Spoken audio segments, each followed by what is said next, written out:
नमस्कार। चलिए आज जरा समय में पीछे चलते हैं। एक ऐसे रहस्य को सुलझाने की कोशिश करते हैं जिसने सदियों से इतिहासकारों को हैरान परेशान कर रखा है। ये रहस्य है एक महान सभ्यता, हड़प्पा सभ्यता के गुम हो जाने का। ये सवाल दशकों से बड़े बड़े एक्सपर्ट्स के दिमाग में घूम रहा है। जरा सोचिए, एक फलता फूलता एडवांस शहर, एक अनोखी संस्कृति, और फिर अचानक सब कुछ खामोश हो जाता है। आखिर एक पूरी की पूरी सभ्यता यूं ही कैसे गायब हो सकती है? हम बात कर रहे हैं हड़प्पा की इस पहेली की। एक ऐसी संस्कृति जो अपने समय से कहीं आगे थी, वो अचानक इतिहास के पन्नों में गुम कैसे हो गई। देखिए, इसकी टाइमलाइन ही एक पूरी कहानी बयां करती है।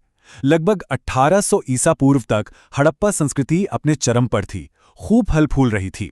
लेकिन फिर अचानक चोलिस्तान जैसी बड़ी बड़ी जगहों को लोगों ने छोड़ दिया।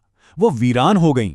और 1900 ईसा पूर्व के बाद जो बस्तियां बची थीं, वहां भी लोगों की जीने का ढंग, उनकी भौतिक संस्कृति, मतलब उनके औजार, बर्तन, रहने का तरीका, सब कुछ पूरी तरह से बदल चुका था।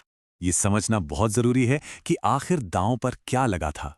अपने सबसे अच्छे दौर में हड़प्पा सभ्यता में बेहतरीन ढंग से बसे हुए शहर थे, उनकी कला बिल्कुल अलग थी और उनका व्यापार करने का सिस्टम भी बहुत संगठित था। ये वाकई में एक असाधारण समाज था और इसी बात से ये और भी रहस्यमयी हो जाता है कि आखिर इसका पतन हुआ कैसे। तो सवाल ये है कि हमें इस पतन के बारे में पता कैसे चलता है। अच्छी बात यह है कि हड़प्पा के लोग अपने पीछे कुछ सुराग छोड़ गए। तो चलिए मिलकर उन सबूतों को देखते हैं जो हमें ये कहानी बताते हैं। पतन के जो संकेत मिले हैं वे बिल्कुल साफ हैं।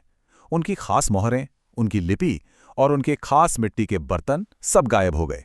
एक स्टैंडर्ड वजन प्रणाली की जगह लोकल वजन इस्तेमाल होने लगे।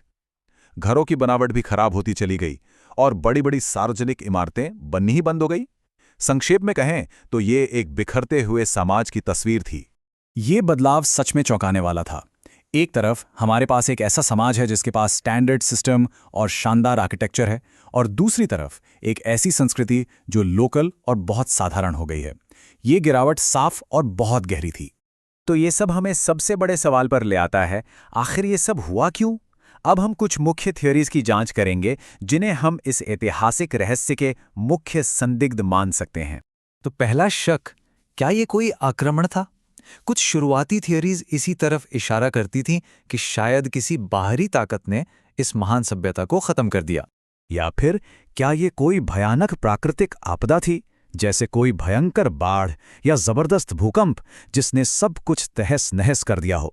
या शायद असली वजह कुछ धीमी और छिपी हुई थी, जैसे पर्यावरण में बदलाव, मान लीजिए जलवायु बदल गई हो या नदियों ने अपना रास्ता बदल लिया हो, जिसने धीरे धीरे इस सभ्यता की जीवन रेखा ही काट दी। और ये टेबल देखिए, यहाँ थ्योरीज की एक लंबी लिस्ट है। स्टुअर्ट पिगॉट और गॉर्डन चाइल्ड जैसे विद्वानों ने बाहरी आक्रमण का सुझाव दिया, जिसे अक्सर विवादास्पद आर्यन आक्रमण सिद्धांत कहा जाता है। वहीं सहानी जैसे दूसरे विद्वानों ने भयानक बाढ़ को वजह बताया। मार्शल और राइक्स ने टेक्टोनिक गड़बड़ी का प्रस्ताव रखा, जबकि ऑरलस्टीन और एएन घोष ने क्लाइमेट चेंज की ओर इशारा किया। मतलब जैसा कि देखा जा सकता है, कोई एक जवाब नहीं है, बल्कि कई अलग अलग संभावनाएं हैं। तो इन सभी अलग अलग थियरीज के साथ हम आज कहाँ खड़े हैं? सच तो यह है कि हम इतिहास के सबसे पुराने और अनसुलझे मामलों में से एक के साथ खड़े हैं। इसका फैसला अभी तक नहीं हो पाया है। जैसा कि ये कथन बिल्कुल साफ बताता है, इस सभ्यता के पतन के सटीक कारण पर इतिहासकारों में कोई एक मत नहीं है। ये बात इस ऐतिहासिक पहेली की गहराई और जटिलता को दिखाती है। और जानते हैं, थियरीज की ये इतनी बड़ी रेंज हमें एक बहुत ज़रूरी बात याद दिलाती है कि इतिहास सिर्फ कुछ तारीखों और तथ्यों की लिस्ट नहीं है। ये एक लगातार चलने वाली जांच है। हर नई खोज हमारी समझ को बदल सकती है और इस कहानी को एक नया मोड़ दे सकती है।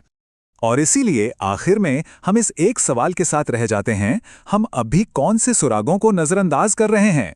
हो सकता है जवाब अभी भी रेगिस्तान की रेत के नीचे दबे हों, या एक ऐसी लिपि में बंद हों जिसे हम आज तक पढ़ नहीं पाए हैं और वो बस खोजे जाने का इंतजार कर रहे हैं।